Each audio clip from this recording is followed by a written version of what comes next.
ধরুন আপনি বিদেশে গিয়েছেন এবং সেখানে গিয়ে আপনার পাসপোর্টটি হারিয়ে গেল, তখন আপনি কি করবেন?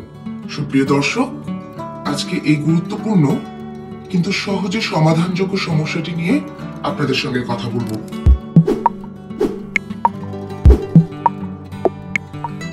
বর্তমানে প্রায় 1.5 কোটির উপর বাংলাদেশি কাজের জন্য বাইরে থাকেন। সংখ্যাটি কিন্তু বিরাট।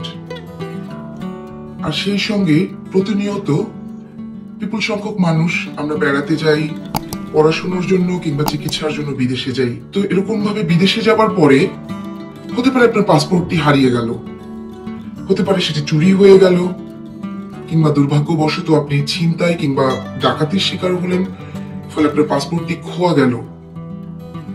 অথবা অনেক ক্ষেত্রে দেখা যায় যে আমাদের প্রবাসী শ্রমিক ভাইয়েরা যারা আছেন, তাদের যে চাকরিদাতা প্রতিষ্ঠান কিংবা চাকরিদাতা, তারা জোর করে কিংবা প্রতারণা করে তাদের পাসপোর্টটি কেড়ে নিয়ে থাকেন অথবা আটকে রাখেন।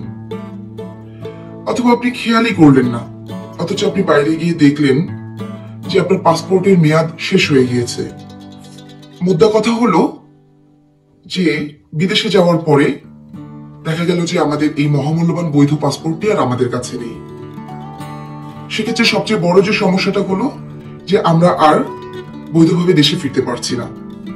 এরকম একটি পরিস্থিতিতে আমাদের কি করতে হবে? মনে রাখবেন যে এরকম একটি জটিল পরিস্থিতিতে যে আপনাকে সবচেয়ে আগে সহযোগিতা করবে সেটি হলো আপনার বাংলাদেশ দূতাবাস। এরকম পরিস্থিতিতে বাংলাদেশ দূতাবাস সাধারণত নাগরিকের এই সমস্যাগুলো বিবেচনা করে একটি বৈধ ট্রাভেল পারমিট বা ট্রাভেল পাসের ব্যবস্থা করে থাকে, যেটি সাময়িক সময়ের জন্য পাসপোর্টের বিকল্প হিসেবে ব্যবহার হয়। এই বিকল্প ট্রাভেল পারমিটটি নিয়ে আমরা বাংলাদেশে ফেরত আসতে পারি। এখন প্রশ্ন হলো যে এই ট্রাভেল পারমিটটি আমরা কি করে পাবো? এর জন্য প্রথমে আগে খুঁজতে হবে যে বাংলাদেশের দূতাবাসটি এখানে কোথায় আছে। সেটি জানার পরে দূতাবাসে গিয়ে আমরা পরিস্থিতিটি জানাবো। এক্ষেত্রে দূতাবাস থেকে আমাদেরকে একটি আবেদন করবার জন্য, ট্রাভেল পাসের জন্য আবেদন করবার জন্য একটি ফর্ম দেওয়া হয়। এই ফর্মটি আমরা দূতাবাসের ওয়েবসাইট থেকেও ডাউনলোড করে নিতে পারি। তো এই ফর্মটি সংগ্রহ করে আমরা প্রথমে এটি আগে নির্ভুল তথ্য দিয়ে ফর্মটি ফিল আপ করবো। তারপরে এই ফর্মটির সঙ্গে প্রয়োজনীয় কিছু কাগজপত্র সংযুক্ত করে দূতাবাসে জমা দেব। এখন কি সেই প্রয়োজনীয় কাগজপত্র? এর জন্য যেটি প্রথমে প্রয়োজন সেটি হলো আপনি যে বাংলাদেশের নাগরিক তার প্রমাণস্বরূপ আপনার জাতীয় পরিচয়পত্রের কপি, অথবা আপনার জন্ম নিবন্ধন সনদপত্রের কপি, অথবা আপনার আগের যে পাসপোর্ট রয়েছে সেই পাসপোর্টের একটি কপি সংযুক্ত করে আবেদনপত্রের সাথে দিতে হবে। আর তার সাথে প্রয়োজন আপনার সদ্য তোলা পাসপোর্ট সাইজের রঙিন ছবি।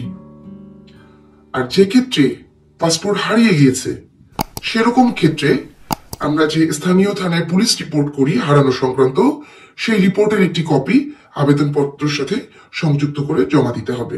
এরকম আবেদন করতে গেলে একটি নির্ধারিত পরিমাণ ফি দূতাবাসে জমা দিতে হয়। এই ফিটি কত হবে সেটি আসলে এক এক দেশে এক এক রকম ভাবে নির্ধারণ করা হয়।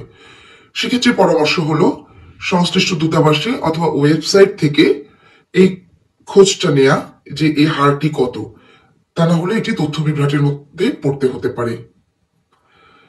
সবসময় মনে রাখবেন যে এই ট্রাভেল পাসটি ব্যবহার করে আপনি অন্য কোনো দেশে যেতে পারবেন না। শুধুমাত্র বাংলাদেশে ফেরার ক্ষেত্রে এটি একবার আপনি ব্যবহার করতে পারবেন, এবং এই ব্যবহারটিও আপনাকে 3 মাসের মধ্যে করতে হবে। 3 মাস অতিক্রান্ত হয়ে গেলে এই ট্রাভেল পাসটি আপনার আর কোনো কাজে লাগবে না। আর যেসব ক্ষেত্রে ট্রাভেল পাসের সঙ্গে স্পেশাল পাসের কথা উল্লেখ করা থাকে, সেসব ক্ষেত্রে আপনাকে ট্রাভেল পাসের সঙ্গে আলাদাভাবে স্পেশাল পাসটিও নিতে হবে।